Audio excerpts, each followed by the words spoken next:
Welcome to the shadows. Old stories line the shelves of our dusty archives. Stories of dreams, mystery, horror. We would like to bring one of our early radio tales back to life during this half hour. Let's see. It says on this shelf, nightmares. They don't usually turn out the way we'd like, particularly after a late-night supper of lobster salad. Here's how Lord Dunsany tells what could happen after such a meal. In a dream.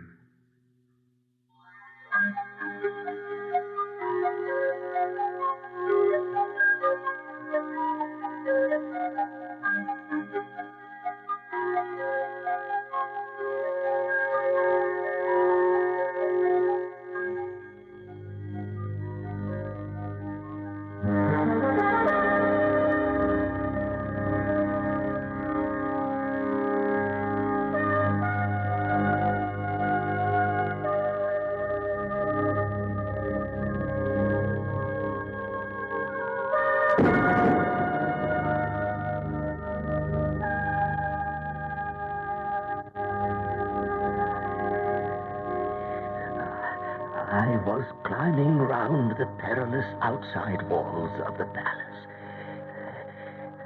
Far below me lay the craggy tops of the mountains, so far below me that in the tranquil twilight and clear air of those lands, I could only barely see them.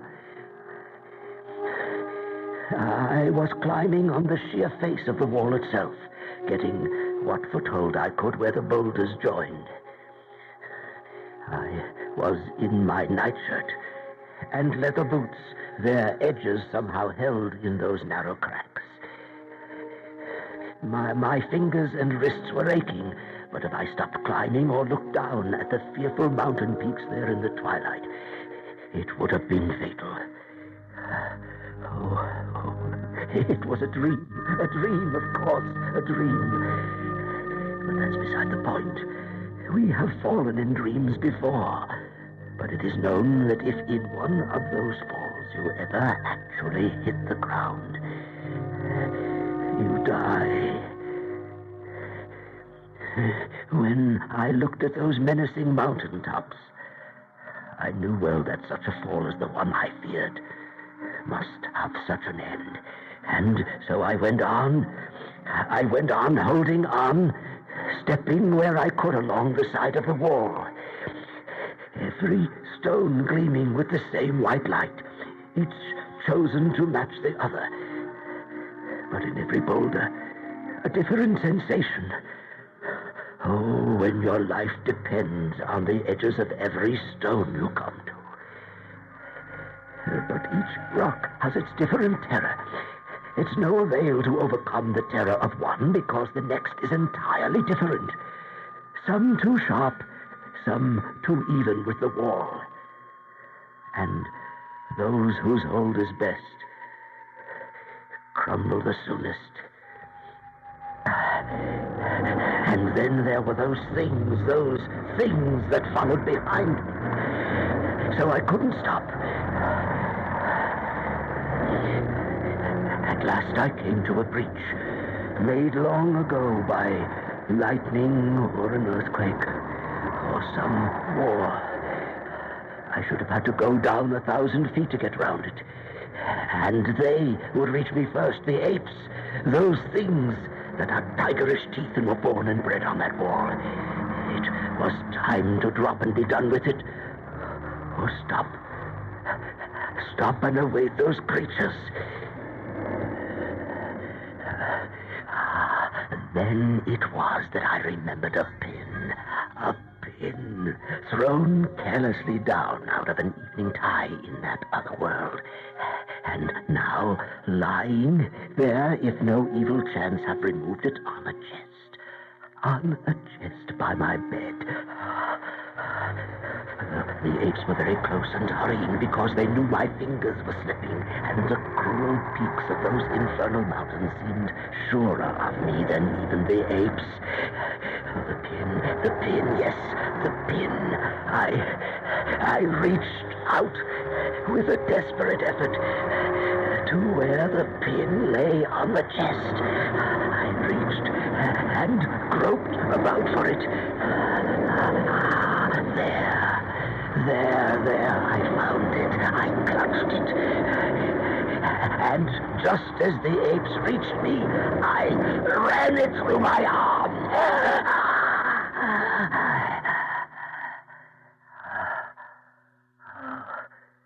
Saved. Oh, saved.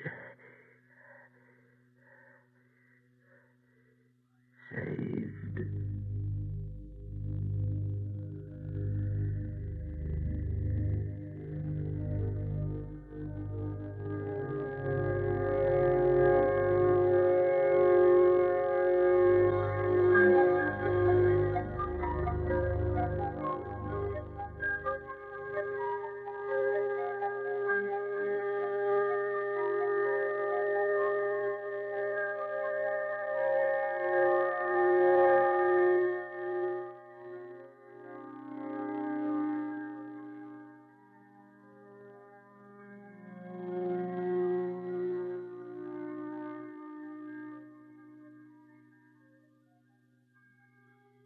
Yes, it's always wise to keep something handy beside the bed if you eat late at night. Lord Dunsany wrote the story about lobster salad, and Eric Bauersfeld kept close to the text. All the music and special effect was composed and performed just recently by Ken Heller. Now, going farther back in time, here is another story by Lord Dunsany committed to tape, about a gentleman who wanted something magical out of life. But the price. Let's listen to The Witch of the Willows.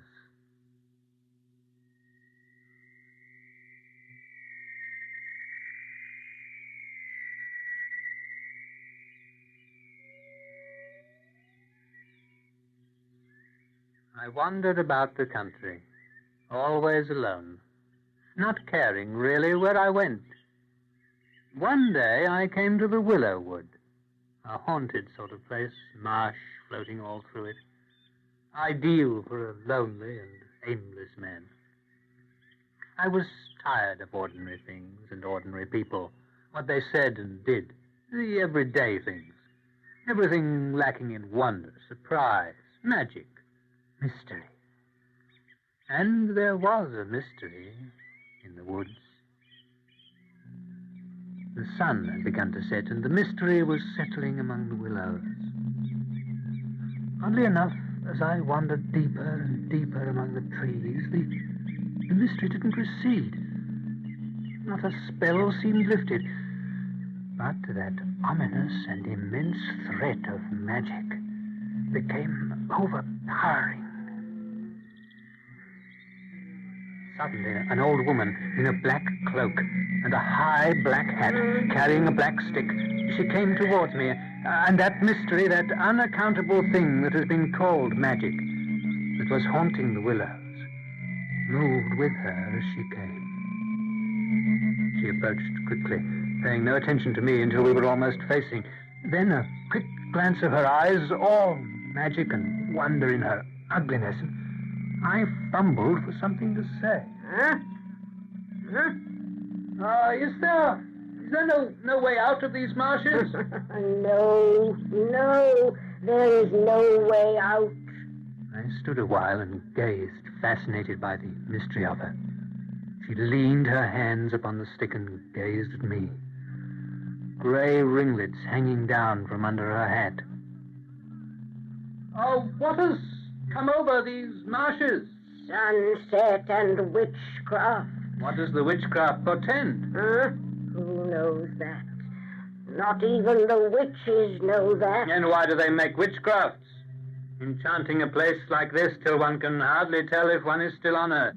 If there's a warning put on a place, it's for folks to heed the warning, not to go bothering those that have other things to do with the way and the why and the wherefore. A warning's a warning, and that's all there is to it. Well, the sun has set, and I think I'll take that warning. Huh? Do as you will. Now, if I come back, should I ever see you here? You might come for weeks and never find me. And then one day I'd be here. Then I'll come again. I'll come again.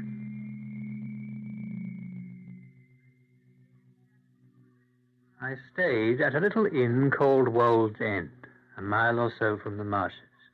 And that evening I returned barely in time for dinner. Oh, but I do think I couldn't put the mood of my strange adventure out of mind. And in contrast, the company, the whole interior of Wold's End was a dreary replica of life in general. Wholesome food, kindly people, the expected, the safe. You haven't forgotten our cribbage this evening, Mr. Jorkin? No, Colonel Havison, but I'm a little tired, I'm afraid. Oh, Mrs. Norris says you have been exploring the Willow Wood this evening. Yes. Take care of the marshes there. They're dangerous, you know, dangerous, but a good place for grouse. In season, of course. Later, I stood at my window and looked down toward the woods. The moon lit the hillside, and below it I could see the trees. Black, darker than the night. The mystery is still there. But when I walked down next morning, it was gone. It was gone when I went back at sunset. Day after day I went, and still she did not come. I haunted the place till all the water hens knew me and the rooks. Then, one afternoon, 2 weeks later, no sooner had I entered the solitude of the willows than the transformation began. The shadows between the trees became heavy with portents or omens. The stillness full of whispers.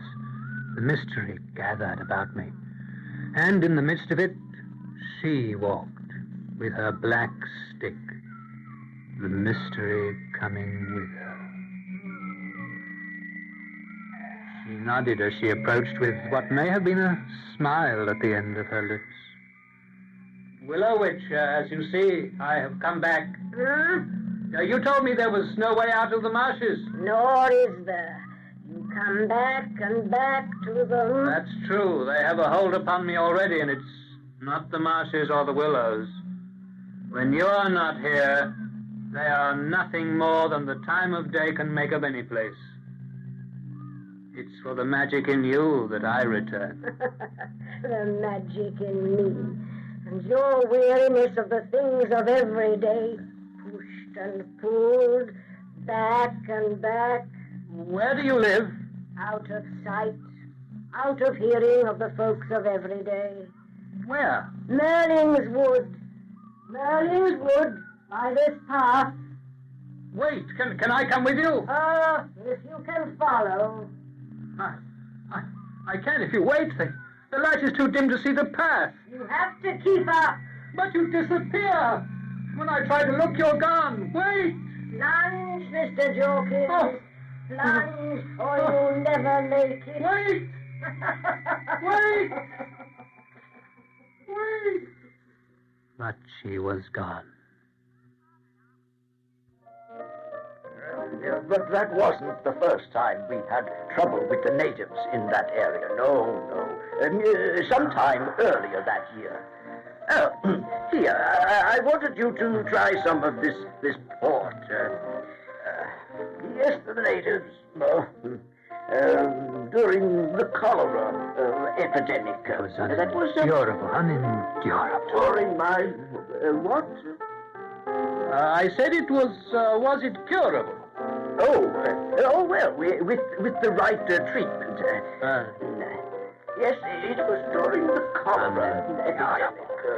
It was some time. I did something absurd, but I couldn't help it. The decanter of port, Colonel Haverson's prize port, was sitting on the end table beside me. I'd been fingering the cut glass neck. The fireplace, several yards across the room, the large stone fireplace. Suddenly, quite unaccountably, I picked up the decanter and flung it against the stone. Oh, I say, Jorkins. Jorkins. I plunged out of the house, down the road to the woods, through the marshes.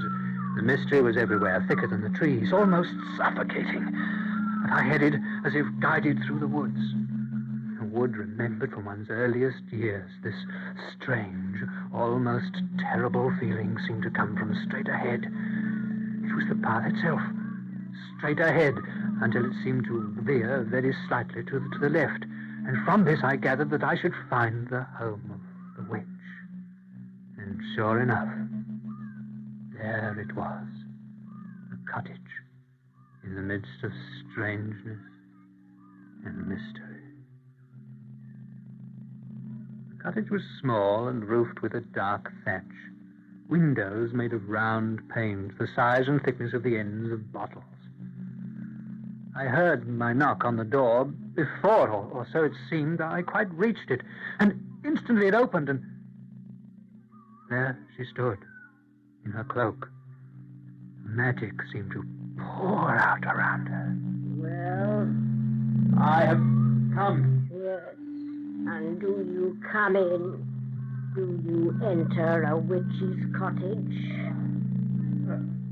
Yes. Well, the door is open, Mr. Jorkins.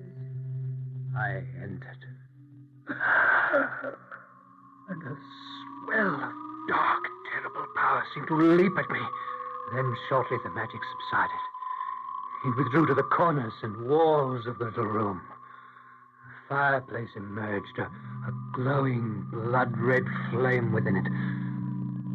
A large black cat lying before it, and the witch bent over, sweeping something.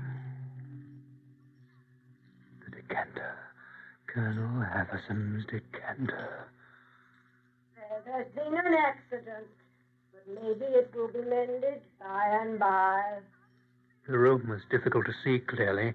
A few things stood out, a stove, a table, several chairs, all strangely carved and inset. Will you have some tea? Yes. Cowslip, briar rose, or daffodil? Cowslip. It was a strange brewing. She boiled water in a great kettle over the fire, then threw handfuls of withered dry cowslip blooms into her teapot and added a sprinkling of herbs.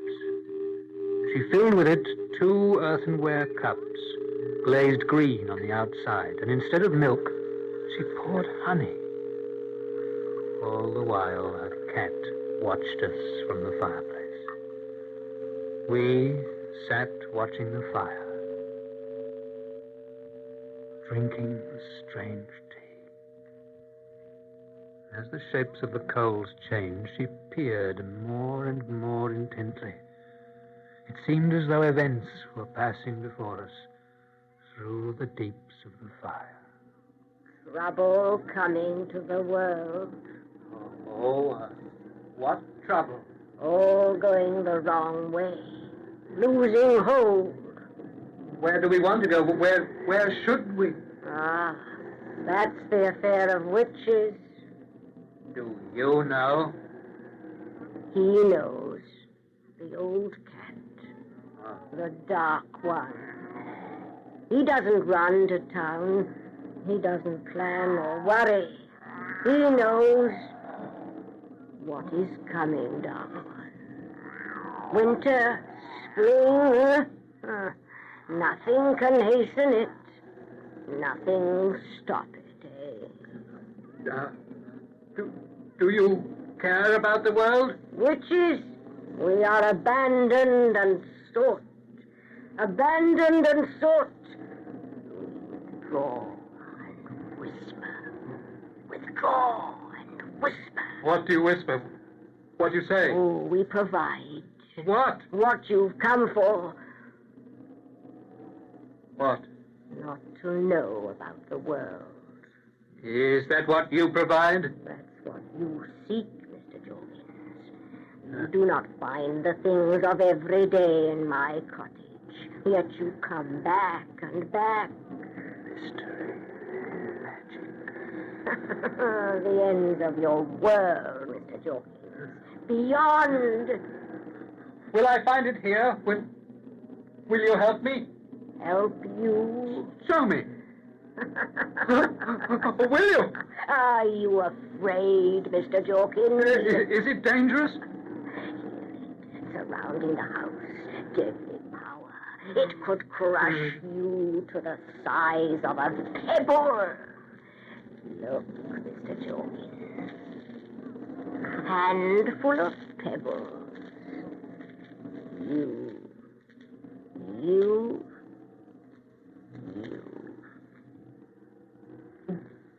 Why is it dangerous? Why and wherefore? How and where to? Stakes and witches' gallows. Is there a test?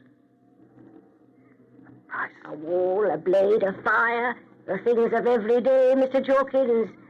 I'm not here to help you. What danger, then? What am I to do? Look into the fire.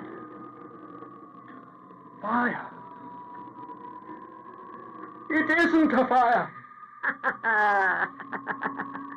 Listen. Oh, it isn't a wind. Pet my dark one. Pet my dark one. No. See me, Mr. Jorkins.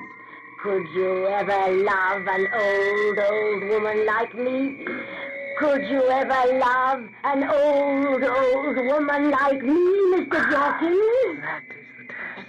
Could you ever love an old woman like me? An enchanted witch. I can break the spell by saying yes. Then all will be well. You'll emerge far lovelier than any creature. Or a spider, or a goat, or a death thing twice as ugly. The look in your eyes, Mr. Jorkins. Seeking magic and mystery on your own terms. Tests and prices, sleight of hand. Think no claim is to be made upon you. There, look. There's the abyss. There the flame. Here the intense, the ugly. Could you ever love an old woman like me? No, stay away from me! You're hideous! Hideous! Then, at the very words, there came a look in her eyes like flaming stars in the night. The cat appeared to increase in size to an enormous horror. The room became darker. There was nothing I could say to explain my refusal, except that all the magic and mystery that had first intrigued me was now horrifying and deadly. It was a wave that seemed to threaten all, a wave that began to fade away without breaking. I had rushed out of the cottage, but had not gone many yards from the angry witch when her house and the whole forest became, section by section, disenchanted. When I last saw her, she was standing there in her open door looking after me. Something of mystery still surrounding her. I couldn't distinguish whether her look was of rage or of sorrow. And as she and her cottage passed out of sight, I saw the last of magic that I shall ever see.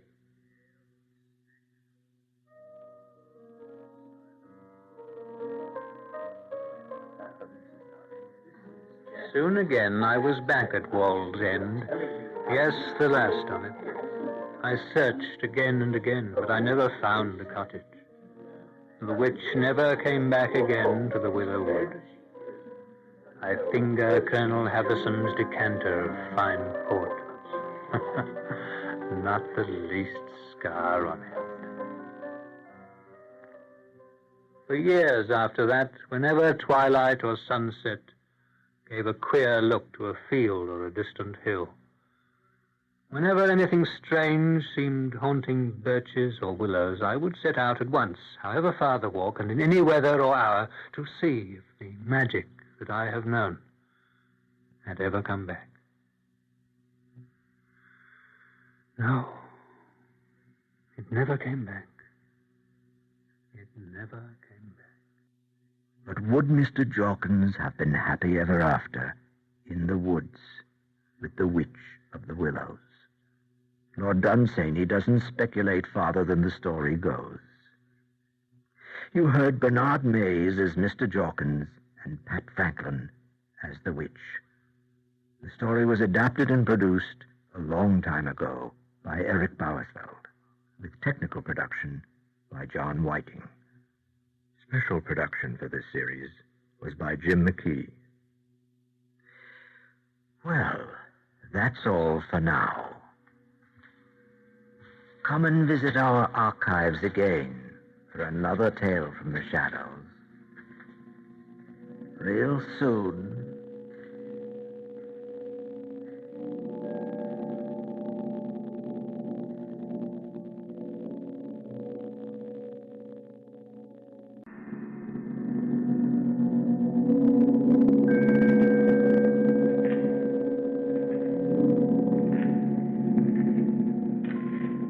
Welcome to the shadows. Old stories line the shelves of our dusty archives. Stories of dreams, mystery, horror. We would like to bring one of our early radio tales back to life during this half hour. Let's see. H. Monroe, better known as Saki, tells stories full of sunlight and humor, and usually, trotting alongside, will be some kind of monster for balance. Here's the Baroness to tell just such a story about Esme. They say that all hunting stories are the same, but my hunting story isn't a bit like any you've ever heard. It happened quite a while ago. All the usual crowd were at the meet, especially Constance Broder. Constance is one of those strapping, florid girls that go well with autumn scenery or Christmas decorations in church. I have a presentiment that something dreadful is going to happen. Am I looking pale? Oh, you're looking nicer than usual, but that's so easy for you. Constance and I were well mounted, and we had no difficulty in keeping ourselves in the first flight, though it was a fairly stiff run. Towards the finish, however, we must have held rather too independent a line, for we lost the hounds and found ourselves plodding aimlessly along miles from anywhere. It was fairly exasperating, and my temper was beginning to let itself go by inches when suddenly... There they go at last! But what in heaven's name are they hunting? Well, apparently it's not a fox. No mortal fox. It's twice as high. And what an ugly small head. And its neck. Enormous and thick. It's a hyena. That's what it is. It must have escaped from Lord Pabham's park. A hyena? Yes, and it's probably tame. Look, the dogs don't know what to do about it. Oh, dear. They're running off. The hyena hailed our approach with unmistakable relief and demonstrations of friendliness. What are we to do? It's getting dark. What a person you are for questions, my dear. But we can't stay here all night with a hyena. I shouldn't think of staying here all night, even without a hyena. We had better make for that ridge of trees to the right. I imagine the highway is just beyond. I hope it is. What on earth are we to do with the hyena? What does one generally do with hyenas? If we knew its sex, we might give it a name. Perhaps we might call it Esme. That would do in either case. Esme? Here, Esme. Come along. Come along.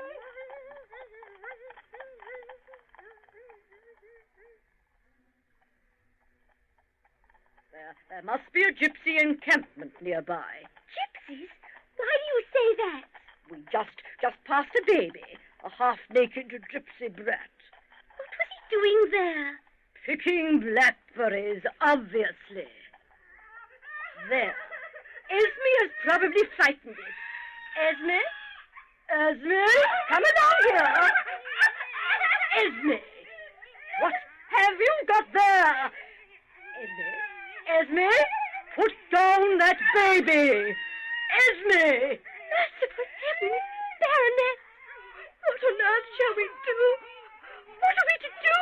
Constance, I am perfectly certain that at the last judgment you will ask more questions than the examining ferrets. Esme, down. Down, Esme. Can't we do something? Esme, if you don't put that baby down, I'll thrash you with this whip. He's running off with the baby into the bushes. Esme! Esme! Horrible! Horrible!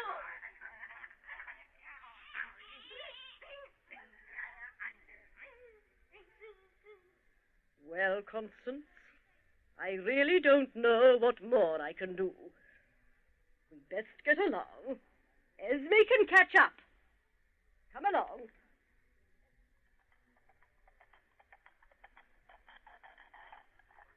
Do you think the poor little thing suffered much? Well, the indications were all that way, my dear. Ah, we are saved. There's the highway. Where? Up ahead. Didn't you hear the car? There's another. Ah, here comes Esme. There, Esme. Naughty. You're a naughty hyena. How can you let that ravening beast trot by your side? Oh, dear. What is it hanging from his mouth? I can't quite tell, dear. Now pay attention. There's the road ahead. Don't run ahead, Esme. The cars won't be able to see you at this hour. Esme, hold. Stay with us. Oh, the silly animal. Well, I don't think we should worry about that beast. No, I dare say he can fend for himself. Oh, Esme, what did I tell you? What did I tell you? Ladies, was this your dog? I'm dreadfully sorry. You have killed my Esme. I'm so awfully sorry. I keep dogs myself, so I know what you must feel about it. I'll do anything I can in reparation, anything at all. Please bury him at once. That yes. much I think I may ask of you. Certainly, at once, madam. William, bring the spade. No, the spade, William. I saw. What a magnificent fellow. I'm afraid he must have been rather a valuable animal. Well, he took second in the puppy class at Birmingham last year. Oh, don't cry, dear. It was all over in a moment, I'm sure. He couldn't have suffered much. Oh, look here. You simply must let me do something in reparation. I couldn't think of it. But I insist. No, I insist. couldn't think of it. But as he persisted, I let him have my address. Lord Pevham never advertised the loss of his hyena. When a strictly fruit-eating animal strayed from his park a year or two previously, he was called upon to give compensation in 11 cases of sheep worrying, and practically to restock his neighbor's poultry yards. And an escaped hyena would have mounted up to something on the scale of a governmental grant. The gypsies were equally unobtrusive over their missing offspring. I don't suppose in large encampments they really know to a child or two how many they've got. There was a sequel to the adventure, though. I got through the post a charming little diamond brooch with the name Esme set in a sprig of rosemary. Incidentally, too, I lost the friendship of Constance Brodel. You see, when I sold the brooch, I quite properly refused to give her any share of the proceeds. I pointed out that the Esme part of the affair was my own invention, and the hyena part of it belonged to Lord Pabham, if it really was his hyena, of which, of course, I've no proof.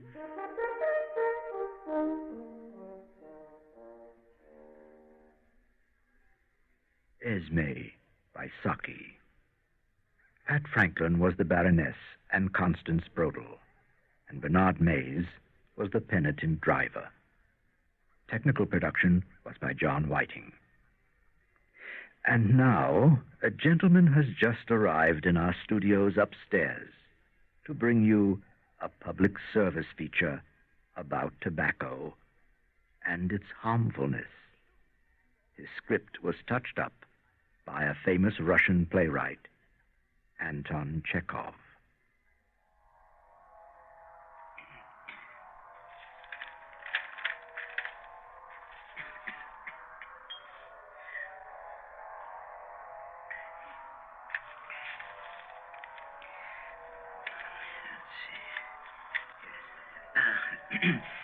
Ladies and gentlemen, so to say, it has been suggested to my wife that I should broadcast here a popular lecture. Well, if I must lecture, I must. It really doesn't matter to me in the least.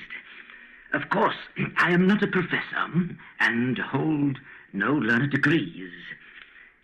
Still in all, for the past 30 years, without stopping. I might even say to the injury of my own health, and so on. I have been working on questions of a strictly scientific nature. I am a thinking man, and imagine, at times, even I compose scientific contributions. I mean, not precisely scientific, but pardon my saying so, they are almost in the scientific line. Well, for instance, the other day I wrote a long article entitled On the Harmfulness of Certain Insects. My daughters liked it immensely, especially the references to the bugs. But after reading it, I tore it to pieces. Well, surely no matter how well you write, you can never dispense with insect powder. We've got bugs even in our piano. For the subject of this program, I have taken, so to speak, the harm caused to mankind by the consumption of tobacco. Now, I myself smoke, but my wife ordered me to lecture today on the harmfulness of tobacco. So there's nothing I can do. Nothing I can do about that. Nothing I can do. On tobacco, then. It is absolutely of no matter to me. But to you listeners, I suggest that you should regard my present program with all due seriousness. Well, perhaps something unexpected may happen. I particularly crave the attention of the members of the medical profession, who may gather from my lecture a great deal of useful information, since tobacco, apart from its harmful effects, is also used in medicine. Thus, for instance, if you place a fly in a snuff box, it will probably die from derangement of the nerves.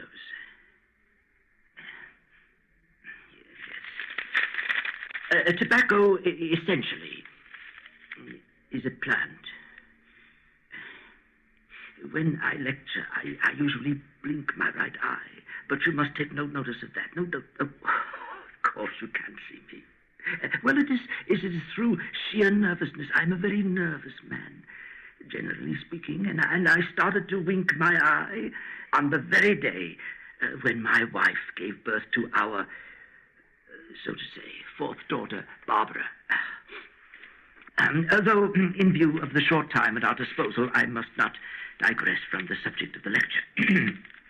I must observe, by the way, that my wife keeps a music school and a private boarding school. I mean to say, not exactly a boarding school, but, well, something in the nature of a boarding school. Well, between ourselves, my wife loves to complain. About money matters, for instance. But she has stored away some 40 or 50,000 rubles. As to myself, I have not a penny to bless myself with, not a sou. But, well, what's the good of thinking about that?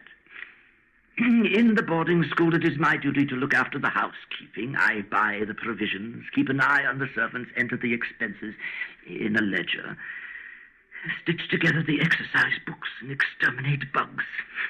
Exterminate bugs. And I take my wife's pet dog for a walk.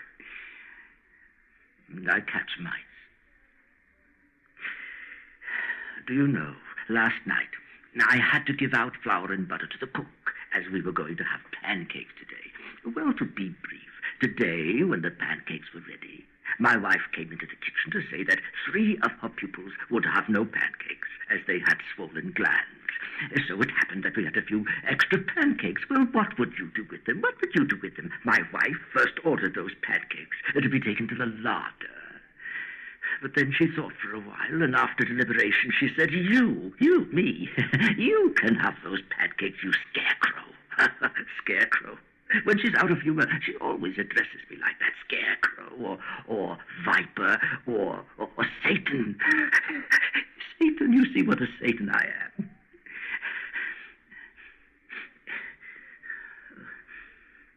She's always out of humor. She's always out of humor. But I didn't eat those pancakes properly. I just gulped them down. Because I'm always hungry. Yesterday, for instance, she gave me no dinner. It's no use, she says, feeding you, scarecrow that you are. Scarecrow. However, I have strayed from my subject and have digressed somewhat from my theme. Let us continue. Though I'll bet you'd rather now hear a story, or listen to a symphony, or some singing. Some singing. In the heat of the battle, we shan't budge, we shan't budge. In the heat. I don't remember where that comes from. Isn't that funny? I just can't remember where that comes from. By the way, I forgot to tell you that in my wife's music school, apart from looking after the housekeeping, my duties also include the teaching of mathematics, physics, chemistry, geography, history, solfeggio, literature, and so on. For dancing, singing, and drawing, my wife charges an extra fee, although it is I, who am the dancing and singing master. Our music school is at number 13, 5 Dogs Lane. Number 13. That is probably why my life has been so unlucky. through living in a house, number 13. Again, my daughters were born, all of them on the 13th. And our house has 13 windows. Imagine 13 windows. I counted them. But, well, what's the good of dwelling on all this? My wife is at home at any hour for business interviews. And the prospectus of the school can be had from at the station here at sixpence a copy. You need but write in and ask for them. And if you please, I myself can let you have some. I have some here. I have 6 copies. And the first 6 people who phone in can have a copy for 3 pence. We'll make it 3 pence. The first 6 people who phone in. I don't see any phones. Well, perhaps there are no phones. We'll make it 2 pence if you write in. Oh, very annoying. Very annoying. Yes, the house is number 13. I am a failure. A failure at everything. I have grown old and stupid. Now, I am broadcasting. And to look at me, I am quite jolly. But I have such a longing, such a longing to shout at the top of my voice, or to run away to the ends of the earth. And there is no one I can complain to. I even want to cry. To cry. Well, you may say, you have your daughters. But what are daughters? What are my daughters? I speak to them, and they only laugh at me. My wife, she has 7 daughters. No, I believe only 6. 6. Oh, no, of course it's 7. The eldest, Anna, is 27. The youngest is 17. Of course, the 7.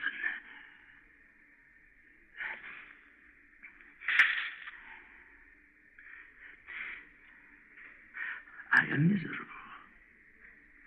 I have become a fool, a nonentity. But after all you hear before you, the happiest of fathers. After all, it ought to be like that. And I dare say it is not. But if only you knew, I've lived with my wife for 33 years. And I can say those were the best years of my life. I mean, not precisely the best, but generally speaking.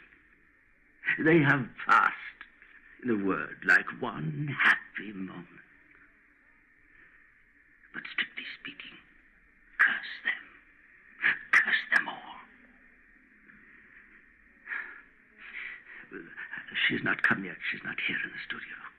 She's not here, and therefore I may say what I like. You know, I am terribly afraid. Oh, I am. I'm afraid when she looks at me. Well, as I was just saying, my daughters don't get married. They don't get married probably because they're shy, and also because men never have a chance of seeing them. My wife does not want to give parties. She never invites anyone to dinner. She's very stingy, ill-tempered, and quarrelsome. Therefore, no one comes to the house. But I can tell you in confidence, my wife's daughters can be seen on holidays at the house of their aunt, Natalie Semenovna. The very same lady who suffers from rheumatism and always wears a yellow dress with black spots. You know the one. Well, there you get real food. I must observe that I get drunk on 1 wine glass. That's all it takes. Just one. And account of that, I feel so happy. And at the same time, so sad that I cannot describe it to you. I usually recall my youth. For some reason, I long to run away. To run right away. Oh, if you only knew how I long to do it. To run away. to leave everything behind, to run without ever looking back. Where to? Well, it does not matter where to, provided I could run away from that vile, mean, cheap life which has turned me into a miserable old fool, into a miserable old idiot. To run away from that stupid, petty, ill-tempered, spiteful, malicious miser, my wife, who has been tormenting me for 33 years. To run away from the music, from the kitchen, from my wife's money matters, from all those trifles and banalities. To run away. To run away. And then stop somewhere. Far, far away. In a field. And to stand still. Like a tree. Like a post. Like a garden scarecrow. Under the wide heaven. And to look all night long at the still bright moon over my head. And to forget. To forget.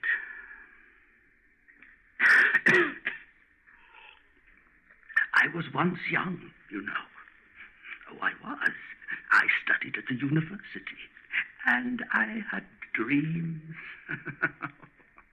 I considered myself a man. Now, I want nothing. Nothing but rest. Rest.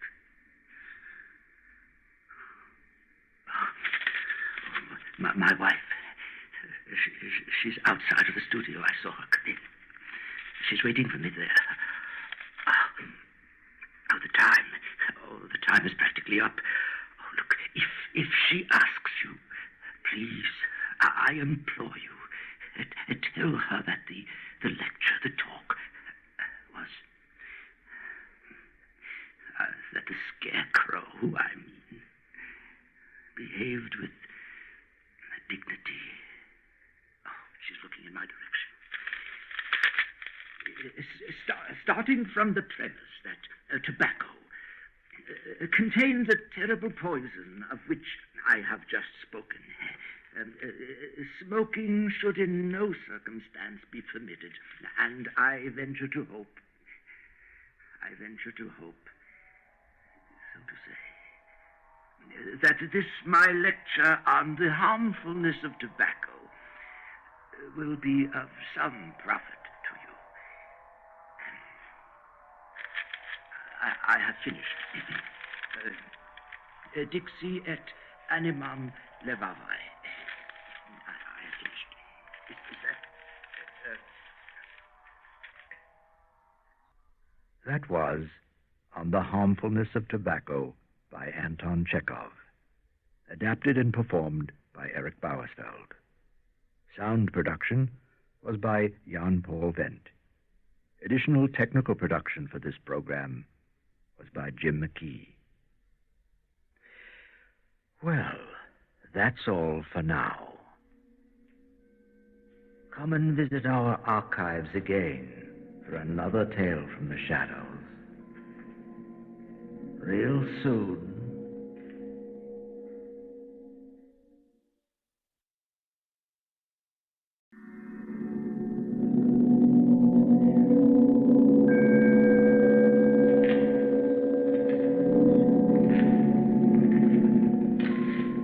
Welcome to the shadows. Old stories line the shelves of our dusty archives. Stories of dreams, mystery, horror. We would like to bring one of our early radio tales back to life during this half hour. Let's see. Franz Kafka. The Judgment. He wrote it, they say, in one sitting on the night of September 22nd, 1912, between 10 p.m. and 6 o'clock the next morning. In it, he recreates his tyrannical father and himself in hopeless and deadly confrontation.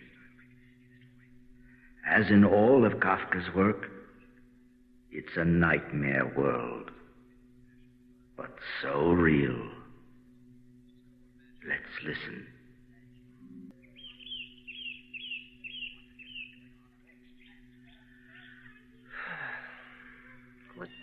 What can one write to such a man? Dear old friend, it's a Sunday morning in the middle of spring, and I'm sitting in my room on the first floor. As you know, our house is one of a row of houses, each one hardly distinguishable from the others. I've just finished a letter to you, and I'm looking out the window at the river. Bridge, hills on the other side with their tender green. Why did you run away to Russia? Well, I was dissatisfied with my prospects at home, you know that. Have things turned out better in St. Petersburg? Oh, you know that, too. As I told you on my last visit, it's been getting worse and worse. Well, as I see it, you're wearing yourself out to no purpose in a foreign country. Your beard doesn't really cover the face I once knew. Your skin has grown yellow. Yes, some disease. A disease? Oh, the trouble is you have no connection with your fellow countrymen anymore, and hardly any with the Russians. Oh, yes, I'm resigned to becoming a permanent bachelor. Well, I don't for my life know what to write to you. I can't help you no matter how sorry I feel. Maybe I should advise you to come home again. Take up with your old friends again. Rely on us. God knows there's nothing stopping you. That, of course, is as good as telling me. There's no way to be nice about it. That all my efforts have failed, miscarried. That I should give up, come home, and be gaped at by everybody. The prodigal son returns. And that only my friends really know what's what. That I'm just a big kid and I should do what my successful home buddies tell me to. Well, I suppose there's no telling that all the pain we'd cause you would have any effect. Not at all, not at all. So why should I? Chances are we couldn't get you to come home in the first place. As I said myself, I'm out of touch with everything at home anyway.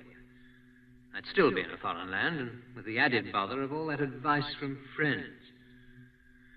Now, I know you all mean well, but don't you see it'd make us farther apart than ever. How do you mean? Well, suppose I do follow your advice. Come home and then find I can't get along with anyone. But on the other hand, can't get along without them. Well, then what? Well, you can see humiliation. No one can say I have any friends anywhere, or a country, or anything. Yes, I see that, but I don't... No, I say it would have been better to have stayed abroad as I had been. And I say this, how could anyone, I mean, taking all this into account, how could anyone really be sure that I would make a success of life at home? Well, maybe you're right. Of course I'm right. You just think about it. Well, you can see how it is. Even if I want to continue a correspondence, which I do, of course. What real news can I tell him? It's been 3 years since his last visit. The political situation in Russia has been far too uncertain. He says the political situation is too uncertain. It doesn't permit the small businessman like me to go abroad. Well, it doesn't seem to interfere with hundreds of thousands of other Russians to travel peacefully abroad. Oh, that's different. He says that's different. Well, then again, my own situation has changed a lot during these 3 years. My mother died 2 years ago, and since then I've shared the house with my father. Yes, you wrote about that. I expressed my sympathy at the time. Yes. As I recall, your letter was phrased so dryly. Of course, being so far away, the sadness of such an event can't really be realized. True. Afterward, I was more determined than ever to make a go of the business, as well as everything else. Well, you see, while my mother was alive, my father always insisted on having his own way in the business. This kept me from getting anywhere on my own. Yes, maybe that's really what it was. after she died, it was different. It was less aggressive. Oh, he was still active in the business, of course, and the business improved. Oh, it really improved. And that, of course, might simply have been due to a run of good luck, not because of anything my father did about it. Well, anyway, the business improved in a most unexpected way, and there was no doubt that it would continue to do so. Well, of course, I knew nothing about all that. You never wrote about the business. In fact, I kept trying to get you to come to Russia to see what you could do there. It's true. I didn't want to let him know about the business. It would certainly be odd to tell him about it now. Well, it doesn't leave much to write about, except local gossip. I don't want to tell him about Frida. Dear friend, a month ago, I became engaged to Frida Brandenfeld.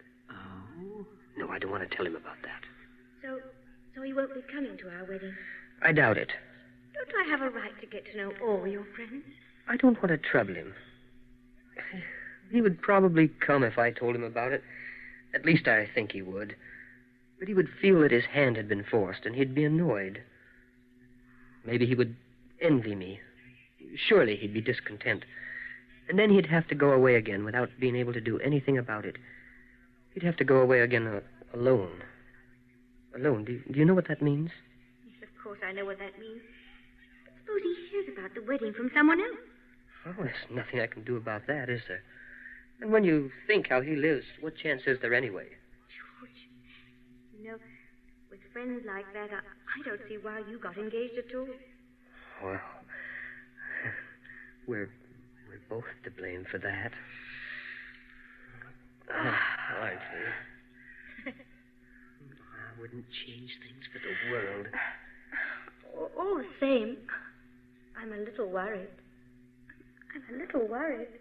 Oh, what's to worry about? What trouble would it be to me if I did send an announcement? That's me, after all, and he'll just have to take me as I am. I can't make myself over just for him.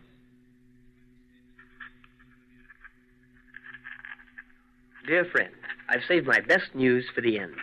I've been engaged to a Fräulein Frida Brandenfeld. She comes from a very well-to-do family.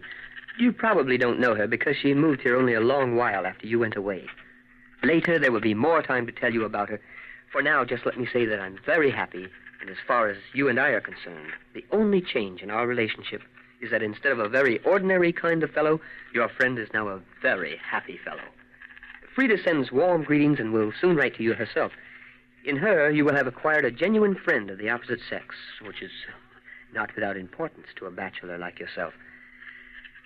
I know there are many reasons why you can't come to see us, but wouldn't my wedding be just the right excuse to put everything else aside?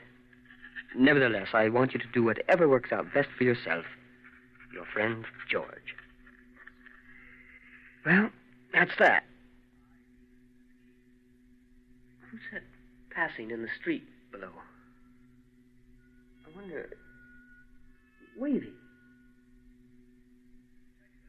Must be someone I know. Oh, yes. Yeah.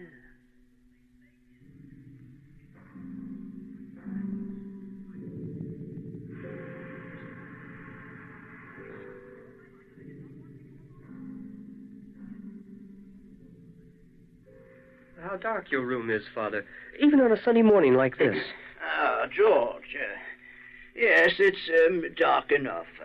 Unbearable. And you've shut the window, too. Yes, I prefer it like that. Will you take some coffee, George? No, thanks. I really only wanted to tell you that I'm sending the news of my engagement to St. Petersburg. To St. Petersburg? To my friend there. Oh, yes, to your friend there. Well, you know, I didn't want to tell him at first about the engagement.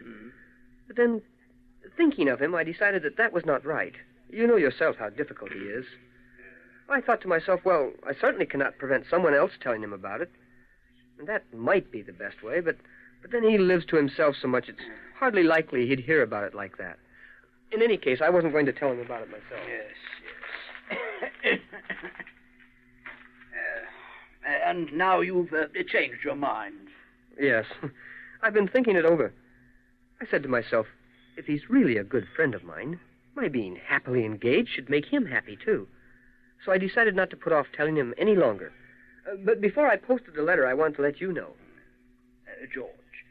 George, listen to me. You've come to talk this business over with me, and that certainly does you honor. But it's nothing. It's less than nothing if you don't tell me the whole truth. Now, I don't want to stir up matters that shouldn't be mentioned here. Since the death of your dear mother, certain things have been done that really aren't right. Maybe the time will come for mentioning them, maybe sooner than we think. Many a thing in the business I'm not aware of. Maybe it's not done behind my back. I'm not going to say that it's done behind my back. I'm not quite up to things anymore. My memory isn't what it used to be. I haven't an eye for so many things any longer. In the first place, that's the way it goes. And in the second place, the death of your dear mother hit me harder than it did you. But since we're talking about it, about this letter, I beg you, George, don't deceive me. Do you really have this friend in St. Petersburg? Oh, Father, don't worry about my friends. You know you mean more than 1,000 friends to me. Do you know what I think? I think you're not taking enough care of yourself, and old age must be taken care of. I can't do without you in the business. You know that very well. But if the business is going to cost you your health, I'm ready to close it down tomorrow forever. But even that won't be enough. We're going to make a change in your way of living. A radical change. Yes, we are. Look at you. You sit here in a dark room while there's all that light in the sitting room. You hardly touch your breakfast instead of properly keeping up your health. You sit by a closed window when the air would be so good for you. No, Father. I'm going to get the doctor to come, and we're going to do just what he says. Yes, we'll change your room. You can move into the front room, and I'll move in here. You'll hardly notice the change. All your things will be moved with you. Oh, but that's for later. Right now, I'm going to put you to bed for a while. I know you need the rest. Come here. I'll help you take your things off. You'll see what a help I can be, Father. Or would you rather go into the front room right away? You can lay in my bed for now. Yes, that's it.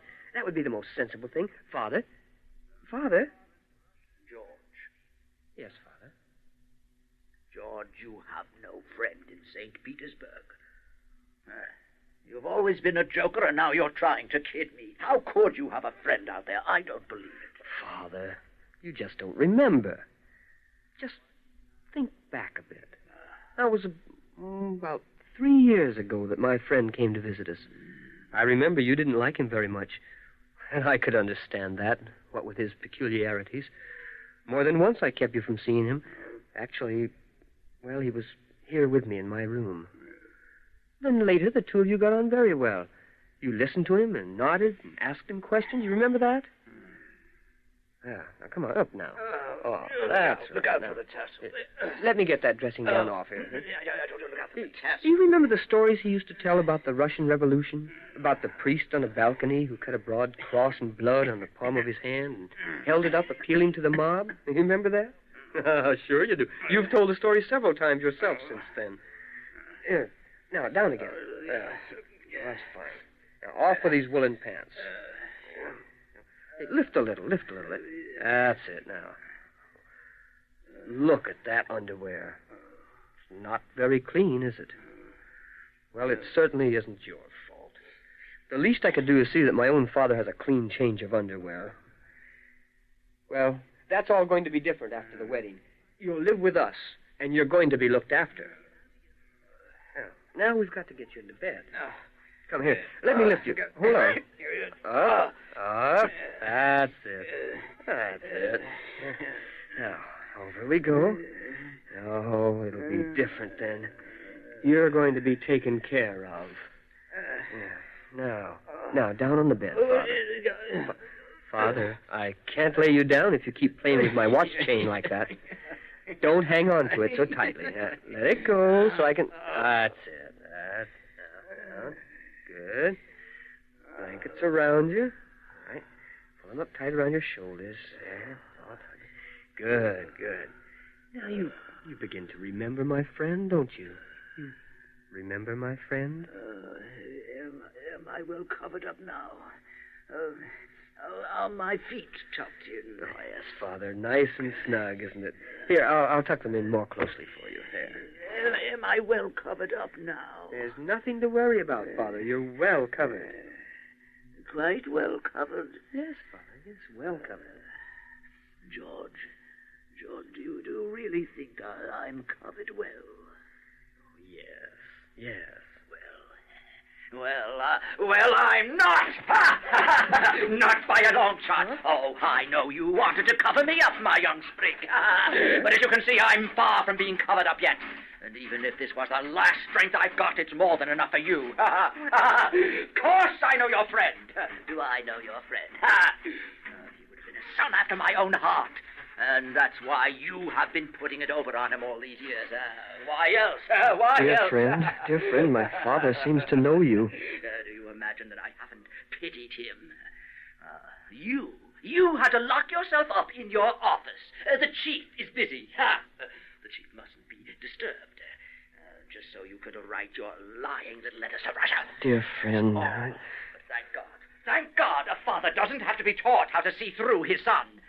Now that you thought you'd got him down, so far down that you could sit your ass on him and he couldn't move, then you finally make up your mind to get married.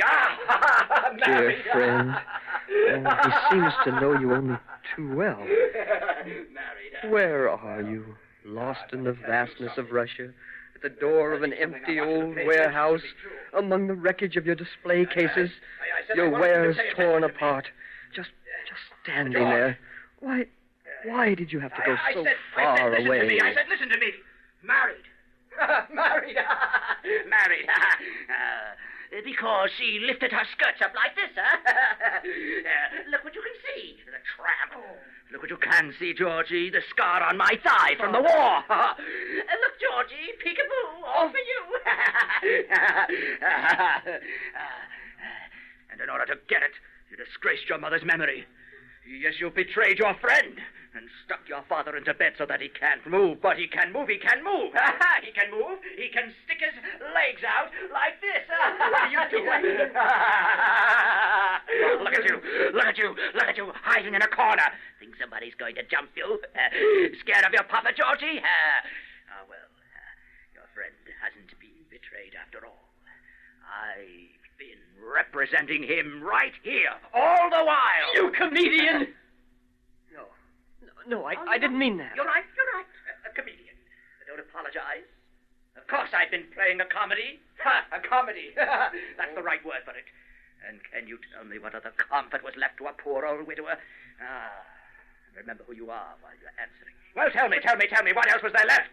In my back room, plagued by a disloyal staff? Old, to the marrow of my bones. And you, my son, strutting through the world, polishing off business deals that I had prepared for you, triumphant, and now bounding away from your father, trying to look like a real big shot. Do you think I don't love you, my own flesh and blood? If he leans forward now, he'll fall over and smash himself. I should help him. No, you stay where you are. Stay where you are. I don't need you. You think you've got strength enough to help me? Don't be too sure. I'm still stronger than you are. I wouldn't be. It's true, if it wasn't for your mother. If it wasn't for her, I'd have to give in. But she's given me so much of her strength that I've made a good connection with that friend of yours. And your customers. Your customers. I have all of them, all of your customers, right here in my pocket. His pocket? Oh, he has pockets even in his nightshirt. What a silly figure he'd make before anyone. I keep forgetting what's going on. Buy some time with your wife and your aunt. Just come by with her sometime. I'll take her away from you. I'll take her away from you before you know what's going on. You don't believe me. Well, try it. Just bring her around. Oh. Did you give me a laugh today? Arthur dear, should I tell my friend about my engagement? Ha ha! You idiot! Ha! He knows all about it. I wrote to him. I've been writing to him. You forgot to take my pencil away from me, Georgie. God, what an idiot for a son. Do you know why he hasn't been here for years? Do you know why? He knows the whole thing far better than you do. Ha! With one hand, he crumples your letters without opening them. And in the other hand, he reads mine. Idiot. He knows everything 1,000 times better than you do. Yes, sure. 5,000 times. 10,000 times. 10,000 times. For years, I've been waiting for you to come to me with such a question. Maybe you think I care about anything else. Maybe you think I bother about reading the newspapers. What a long time it's taken for you to grow up. Your mother had to die. She couldn't be here for the happy day. Your friend is being destroyed in Russia. And as for me, well, you can see the state I'm in. You're not so blind you can't see that. So all this time, you've been waiting to spring on me. Oh, I suppose you've been waiting all this while just to say that. Well, now it doesn't matter. So now you know what else there was in the world beside yourself. Innocent. An innocent child. Yes, that's what you've been. True enough. But even more true, you've been a mockery of a human being. And so now pay attention to the judgment. I sentence you to death. I sentence you to death by drowning. By drowning.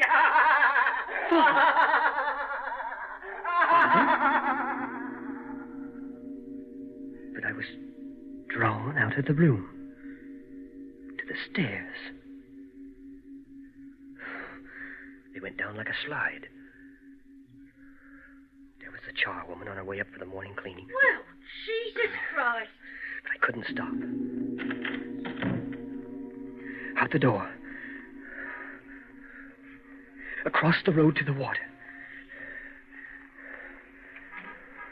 The bridge.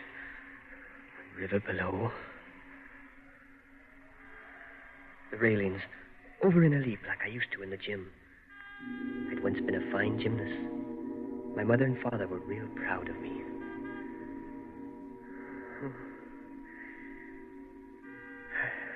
Can't hang on here forever.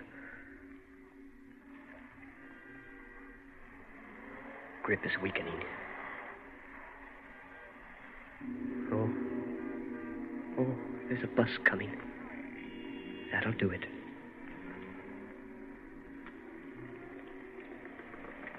Dear Mother and Father, I've loved you, nevertheless.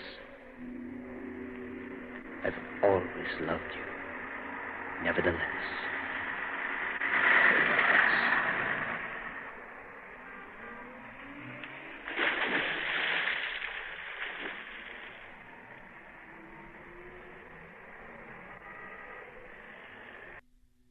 The Judgment by Franz Kafka. Adapted and produced by Eric Bauersfeld. Technical production by John Whiting. Don LePage was heard as George, Pat Franklin as Frida, Bernard Mays as the friend, and Eric Bauersfeld as the father. Special technical production for this program was by Jim McKee. Well, that's all for now. Come and visit our archives again for another tale from the shadows. Real soon.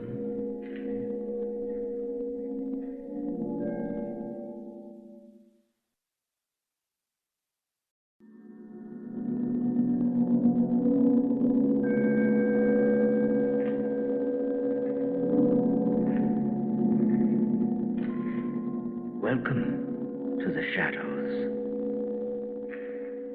Old stories line the shelves of our dusty archives. Stories of dreams, mystery, horror. We would like to bring one of our early radio tales back to life during this half hour. Let's see. For by death is wrought greater change than hath been shown. Whereas the spirit that removed itself cometh back upon occasion, and is sometimes seen as appearing in the form of the body it bore, yet it hath happened that the body without the spirit hath walked. And it is attested that a corpse so raised hath no natural love, nor remembrance thereof, but only hate. Also it is known that some spirits which in life were benign become by death evil altogether. Yes, the sentiments introducing and illuminating a story called The Death of Halpin Fraser by Ambrose Bierce. Let's hear the rest. One dark night in midsummer, a man, waking from a dreamless sleep in a forest, lifted his head from the earth and stared a few moments into the black.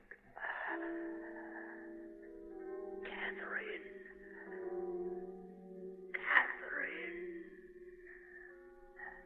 He said nothing more, for he was dead. The man was Halpin Fraser, and his body was discovered the following morning by Sam Holker, the deputy sheriff from Napa, and Jim Jarrelson, a detective from San Francisco. The two men left the town of St. Helena at the first glimmer of dawn and walked along the road northward up the valley toward Calistoga. They carried guns on their shoulders. Their business was manhunting. How far is it? Oh, only a little ways yet. There's a turn ahead, and it's just beyond that. Don't see how we'll see anything when we get there. It's fog. Oh, it'll thin out and blow off around noon, I expect. Then we'll wait around until he shows. Till he shows? Oh, he'll show all right. I've seen him 3 times. You say he's been hanging around the graveyard? Yeah, where they buried his wife. Now, she was the weirdie. Oh, maybe you can't blame him for what he did to her. Then he sure had a lot of practice before her. You see, she was a widow when he met her, in fact. Came to California to look up some relative. Then you know all about that. Strange people. Strange people. Well, now, here we are. Over here. You can see the graveyard's not kept up, not used anymore. Weeds all grown over the stone. Look out you don't trip on them over there. What about Branscombe? Shouldn't we watch out if he's around? Oh, no. You don't show up till dark. Thought I'd show you the ground, and we could make some sort of plan for later. The grave is over here. You'll come by it like I saw him before. Over here under this spruce. You know, it's still a mystery to me why... Hey there. Hey there, now look at this. What is it? Is it Branscombe? No, isn't him. Don't know who it is. The body lay upon its back, the legs wide apart. One arm was thrust upward, the other outward, but the latter was bent acutely, and the hand was near the throat. Both hands were tightly clenched. The whole attitude was that of desperate but ineffectual resistance to... what? There's a shotgun over there. A game bag with birds in it. He's out game hunting. Looks like he put up a fight, too. Oak shoots all bent over. Somebody bigger than him, it looks. See the knee marks in the earth beside his hips? Strangled, all right. Look at the face. Well, Miss Branscombe did it, sure enough. Sure enough.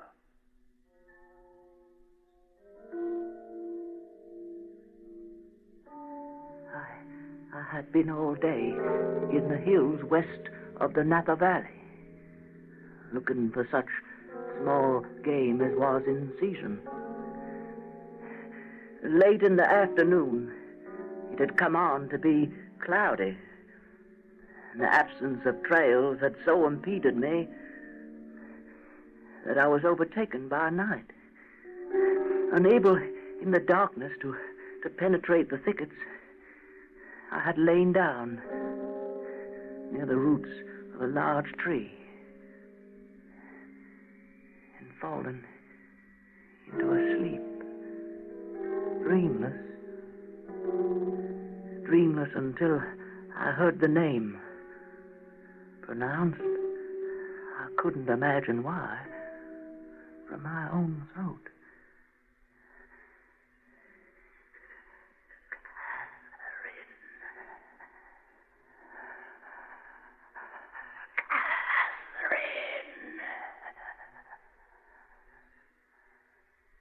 Then I lay down and went to sleep, but this time no longer dreamless. I thought I was walking along a dusty road that showed white in the gathering darkness of a summer night. As I pressed forward, I became conscious that my way was haunted by invisible existences. A shallow pool in an old wheel rut caught my eye with a crimson gleam. I stooped and plunged my hand into it. It stained my fingers. It was blood. It was blood. Blood was everywhere about me. The weeds showed it in blots and splashes on their leaves. The file and the trunks of the trees were broad maculations of crimson, and blood dripped like dew from their foliage. It seemed to be all in expiation of some crime. I was aware of my guilt, but I couldn't remember the crime. I tried to search it out by tracing my life backwards to discover the moment of sin. Scenes and incidents came crowding, one picture effacing and confusing another. But nowhere could I catch a glimpse of the crime. I will not submit unheard. I will not submit unheard. There may be powers that are not malignant traveling this accursed road. I shall leave my record. I shall leave my record, and on appeal, I shall relate the wrongs, the persecutions that I endure. I, a helpless mortal, and a penitent. I found a memorandum in my pocket. No pencil. I had no pencil. I broke a twig from a bush and dipped it into a pool of blood. And I began to write. I wrote rapidly. I wrote my appeal. Oh, I don't know where the words came from, but I wrote. Yeah. It seemed I had hardly touched the paper with the twig when I heard her. At first from some measureless distance away. Soulless. Howless. A curse. A strange sensation began to take possession of my body and my mind. Some overpowering presence, a malevolence. Approaching me. I could not tell from what direction, from everywhere. She was everywhere about me. I had to complete my record, my appeal. I wrote with terrible rapidity, the twig rilling blood without renewal. My appeal.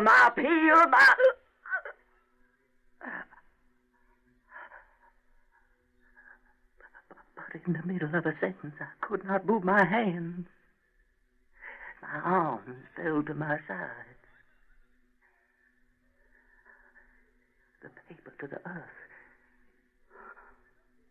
I was thrown about. I looked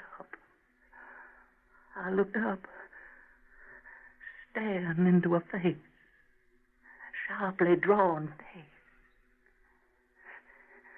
blank, dead eyes, standing white and silent in the garments of the grave.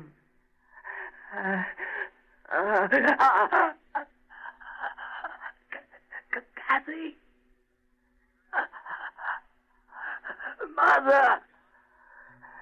Mother.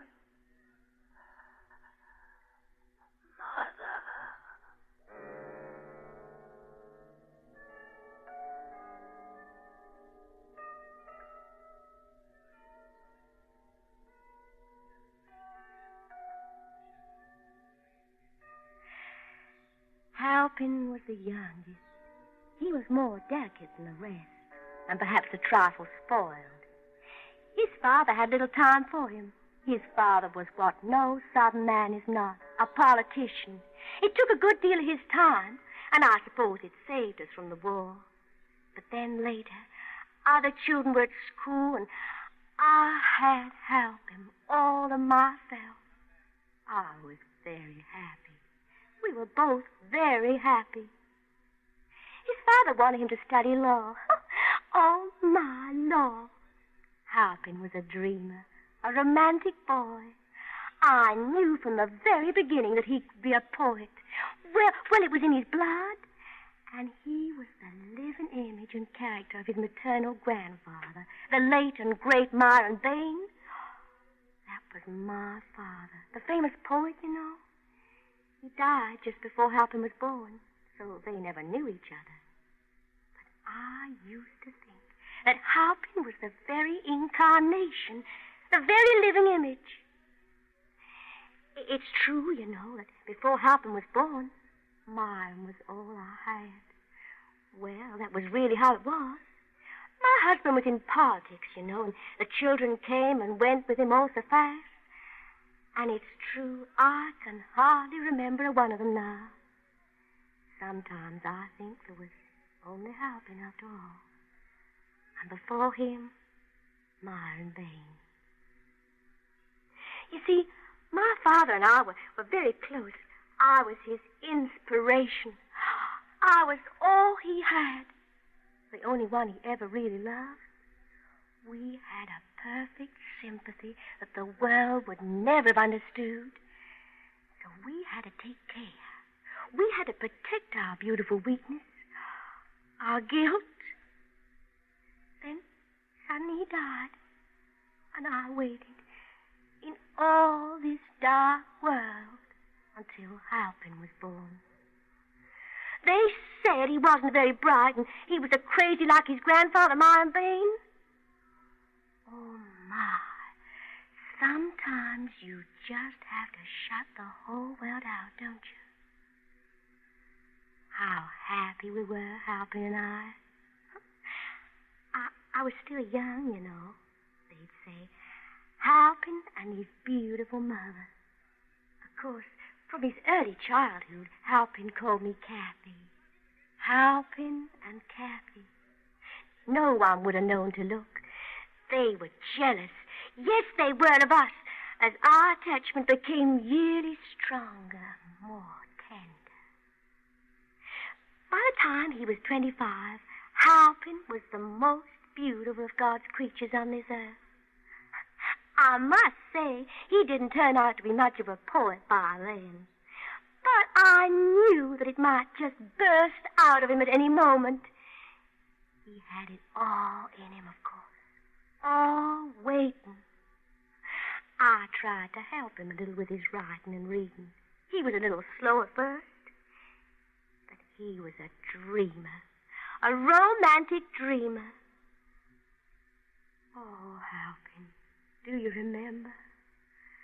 Do you remember even a single moment? Well, then there was that day you left me. Halpin had taken a job with a local lumber company. Oh, he wanted to do something. Didn't want to be so dependent on me, I suppose. And this friend of his talked him into working for the Talcott and Bleecker Lumber Company. Well, he hadn't been with them a month, And then that day he came into my boudoir. I knew. I suppose I knew, Halpin, by the way you kissed me on the forehead and toyed for a minute with the lock of my hair. Had you stopped loving me already, Halpin? Kathy? Well, Halpin, I have a distinct feeling that there's something on your mind. What is it, Halpin? Oh, Kathy, would you greatly mind if I were called away to California for a few weeks? To California? It's with the company, Kathy. Mr. Talcott himself asked me to do this. California is far away. How many weeks? Only a few, Kathy. 4. Well, Halpin, it is hardly needful for me to answer with my lips a question to which my telltale cheeks have already made reply. Evidently, I would greatly mind. Oh, Kathy, don't feel that way. I want to do this for the company, you know. Yes, you want to get away, Halpin. I No. know. I know. Oh, my dear son, I should have known this was coming. Didn't I lie awake half the night weeping because during the other half, Myron Bain, your grandfather, came to me in a dream. And standing by his portrait, young, too, and handsome as that, he pointed to your portrait on the same wall. And when I looked, it seemed that I could not see the features. You have been painted with a cloth over your face. A cloth such as we put on the dead. Your father has laughed at me when I've told him about my dreams. But you and I, dear, we know that such things are not for nothing.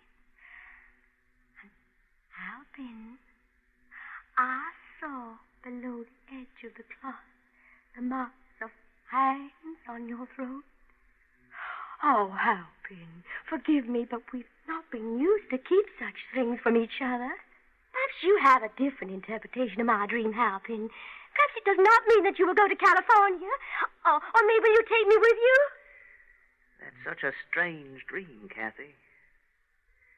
You dreamed all that before. Didn't tell me. Well, now you know, Halpin. I remember hearing that there are medicinal springs in California. Places where one recovers from rheumatism and neuralgia. Well, now, that might do me some good. My fingers have grown so stiff lately. You see, Halpin? So stiff, especially in the morning. I'm almost sure they have been giving me great pain while I slept. Like they was grasping something. Couldn't let go. Like a throat, Kathy. Like a throat when you hold them like that. Oh, but that's only in a dream, Halpin. And we don't want to mistake a dream for real life. No, Kathy. No. We don't ever want to take a chance of mistaking a dream that way.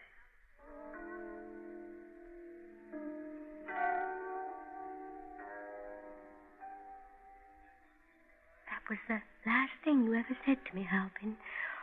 Seems I remember it as. You were gone next morning. Couldn't see you for dust. My poor hands never straightened out. They try to find you in all their emptiness. You never wrote. You just vanished like you never was. Oh, my. I came all the way to California looking for you. A long while in San Francisco, someone said you'd gone to sea. So I watched the ships and the sailors. I thought each one was you, Halpin. I made believe they were because I wanted to wake up out of my dream. Then a very mean man indeed, took me up here to the mountains, and we lived a while torturing each other. I hid all his stolen money in the graveyard. Still looking for it, I suppose.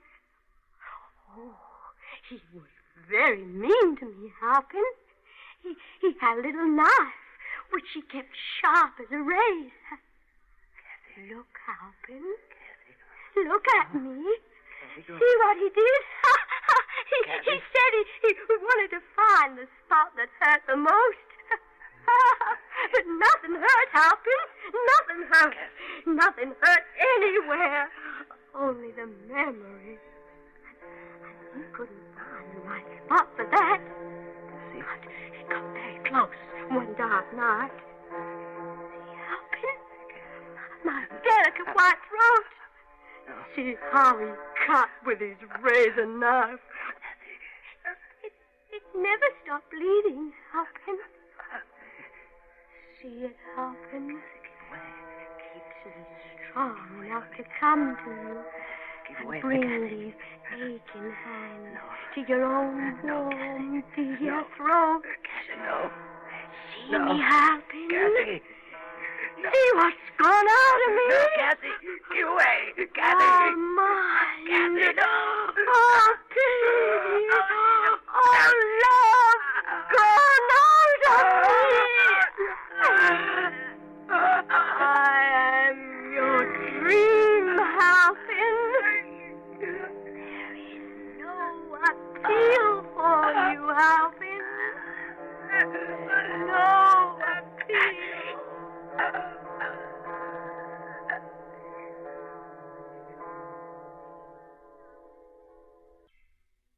To Jaralson and Holker, the nature of the struggle was made clear by a glance. The face and throat were purple, almost black. The shoulders lay upon a low mound, and the head was turned back at an angle otherwise impossible. From the froth filling the open mouth, the tongue protruded, black and swollen. The throat showed terrible contusions. Not mere finger marks, but bruises and lacerations wrought by two strong hands that must have buried themselves in the yielding flesh, maintaining their terrible grasp until long after death. The work of a maniac, all right. Branscombe LaRue. Look here. Looks like he was writing something in a memorandum pad. Pretty scrawly. Well, I guess under the circumstances. Can you make it out? Let's see. It's poetry, looks like. The air was stagnant all. Silence was a living thing that breathed among trees. With blood, the trees were all adrip. Sounds like Bain. Bain? Who's Bain? Myron Bain. Poet, half a century ago. Now, why would this poor fellow want to be copying down that dismal stuff? Dismal, all right. Well, in a way, I guess it figures.